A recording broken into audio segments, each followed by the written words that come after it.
Naomba niseme na wewe kijana ambaye kwa sasa una miaka kuanzia 20 mwisho 29. Yaani wewe kijana ambaye kwa sasa hivi ninavyozungumza, ambaye kwa sasa unanisikiliza hapo, kama una miaka kuanzia 20 mwisho 29, huu ujumbe unakuhusu wewe. Hii miaka ya hapa katikati 21, 22 hadi 29 ni miaka muhimu sana kwako, na hii miaka inatakiwa uitumie kuleta faida ya kuanzia miaka 30 yako. Yaani unapoingia kwenye miaka 30, elewa wakati huo unaanza kutumia faida ambayo ulikuwa unaitafuta kuanzia miaka 21 hadi 29.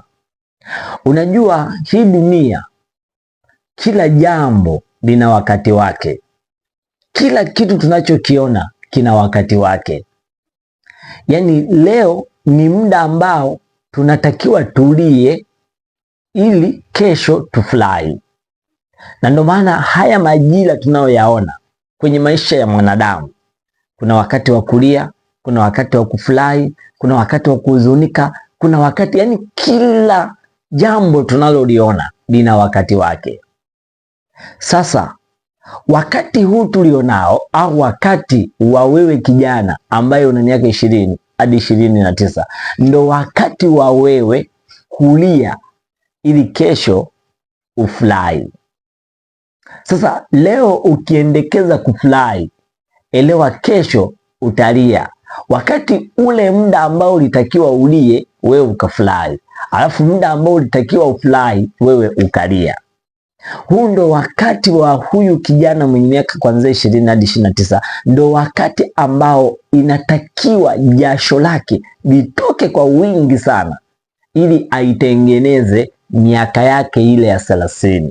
Yaani unapoingia mwaka wa 30, unapotimiza miaka 30, elewa wakati huo ndo wakati ambao unatakiwa sasa lile jasho ambalo ulikuwa unalitoa uanze kulifaidi huku kwenye miaka 30.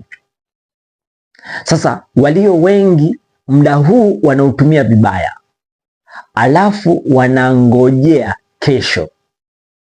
Na jinsi wanavyoutumia muda huu vibaya, wakumbuke kitu kimoja, au ukumbuke kitu kimoja, kwamba muda haurudi nyuma, ila unaenda mbele.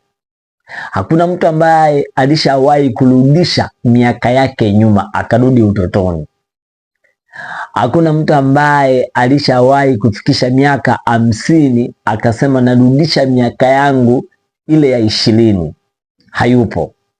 Kwa hiyo jinsi ambavyo unautumia vibaya muda, jinsi ambavyo wewe unauendesha muda wako vibaya, ndivyo jinsi ambavyo kesho yako utatamani. Kwa ule muda ungeanza kujitafuta, maana yake ungeipata faida na ungefaidi matunda ya kile ambacho ulikuwa unakitafuta. Sasa wengi tunautumia muda vibaya. Wengi vijana tunatumia, yani muda ambao tupo nao inatakiwa tutengeneze kwa ajili ya kesho, sisi tunautumia vibaya kwa kufanya vitu ambavyo havina faida kwenye maisha yetu. Hebu jiulize kitu kimoja. Kijana, unaamka asubuhi, unaenda sehemu kwenda kucheza game, unalipia, unacheza game, alafu kesho yako unatamani ije iwe na maisha mazuri. Wakati huo wewe ukicheza magemu, kumbuka kuna vijana ambao wakati huo wapo kazini wanaipambania kesho yao. Sasa huyu ambaye anaipambania kesho yake, anayetoa jasho kubwa sana, analia, ndo wakati ambao nitakiwa tulie, alafu kesho tufurahi. Sasa wewe wakati huu ambao nitakiwa tulie, wewe unafurahi kwenye magemu. alafu sisi kesho tukiwa tunafurahi, wewe ndo unalia. Wengi tulipewa nafasi, lakini hatukujua namna ya kuzitumia hizo nafasi. Wengi tulipewa muda mzuri kabisa, lakini hatukutambua umuhimu wa huo muda, namna ya kuutumia. Leo tunavyozungumza hivi, kuna wazee, kuna wakina mama, kuna watu wengi ambao tayari walishapita kwenye huo umri wa miaka 20, lakini leo ukiwauliza maisha walionayo ni maisha ya duni sana, lakini ukiwauliza leo watakwambia kitu kimoja, yaani ningetamani nirudi nyuma nitengeneza maisha yangu. Yaani huyu mzee ambaye kwa sasa ana miaka 50, ana miaka 60, ana miaka kadhaa, ameshatoka kwenye 45, yupo kuanzia 50 na kwenda mbele. Leo anatamani arudi nyuma kwenye maisha yake ya miaka yake ya 20, lakini ndio hivyo, muda urudi. Kwa hiyo ameshabaini kwamba kumbe nilifanya ujinga kutokuitengeneza kesho yangu, kumbe nilifanya vitu vya ajabu nikashindwa kuitengeneza kesho yangu. Kwa hiyo anatamani arudi nyuma, na ndio maana wengi mnakuta wanawashauri vijana kwamba fanyeni hivi, lakini sasa shida inakuja kwa wale wanaofundishwa ambao ni vijana. Hapo ndipo kuna kipengele kikubwa sana, na maisha yetu ya sisi vijana tumeyaweka kwenye kamari, tumeyaweka kwenye vitu ambavyo havina faida.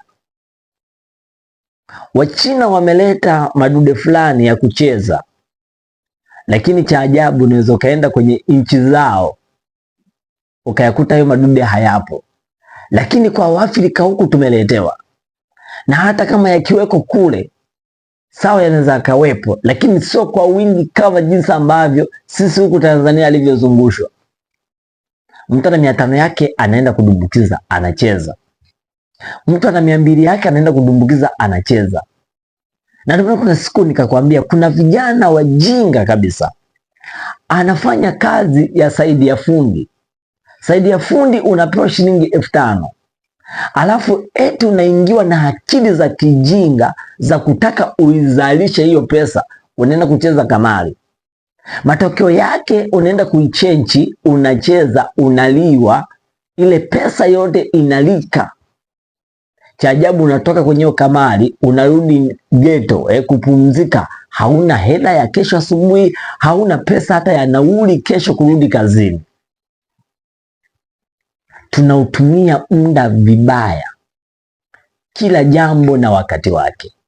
Wakati wa miaka 20 hadi 29 ndio wakati ambao kijana mwenye future ya maisha ya kesho inatakiwa aipambanie kesho yake. Akiwa na miaka 30 aanze kupata faida ya yale ambayo aliyafanya.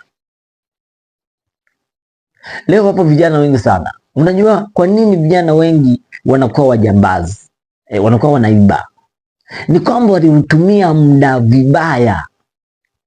Yaani ameshindwa kujua kwamba nitakuwa aitengeneze kesho yake kwa vitu ambavyo viko sahihi, lakini amediliki kutengeneza kesho yake, tena anaitengeneza kwa hatari sana, na kesho yake itakuwa ya hatari sana. Anataka maisha ya haraka, anataka labda apate pesa kwa haraka. Lakini ngoja nikwambie, unapoenda kumzuru mtu, kumnyang'anya jasho lake, elewa hilo jasho la huyo mtu ambaye umemvamia, umemfanyia kitu kibaya, hilo jasho lake litakulilia siku zote.